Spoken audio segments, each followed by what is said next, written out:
বন্ধুরা বন্ধুরা দেখো, আজকে হলো 13ই জানুয়ারি, 8:14 বাজে। সকাল 8টায় স্টেশন থেকে টিকিট ছাড়তে আরম্ভ করেছে 60 দিন পর। আর 8টা 10-এ আমার এজেন্ট খুলেছে। তো চেন্নাই থেকে হাওড়া 14ই মার্চ, আজ থেকে 60 দিন পর, ঈদের আগে আজ থেকে টিকিট ছাড়লো। কি অবস্থা শুধু দেখো, আমার এই তিনটে টিকিট ছিল। আমার তো 8টা 10-এ এজেন্ট খুলে, আমি 8টা 5-এ যখন রেডি করছি তখন গাড়িটা এসিতে এসিতে রিগেট হয়ে যায়। মানে একটা ওয়েটিং পর্যন্ত বুক করা যাবে না, রিগেট। আর স্লিপারে 70 ওয়েটিং হয়েছে, 87টা ওয়েটিং হয়েছে, তার মধ্যে ক্যান্সেল হয়ে 70টা আছে।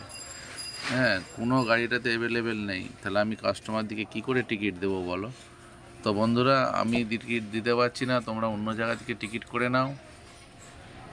ঈদের সব আইদিকে মোটামুটি 20 তারিখ, মার্চের 20 তারিখ পর্যন্ত আর টিকিট পাওয়া যাবে না অনলাইনে। আপনারা যোগাযোগ করতে পারেন স্টেশনে করে নিতে পারেন। স্টেশন থেকে 8টায় ছাড়ে, আমাদের এজেন্ট ছাড়ে 8টা 10-এ।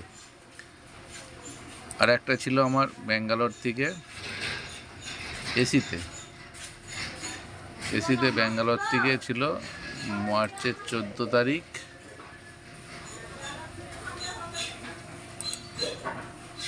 দেখেন কি অবস্থা, রিগেট। তো চলো, 60 দিন পর সমস্ত জায়গায় টিকিট ছেড়ে দিয়েছে, বুক করে নাও। Happy journey.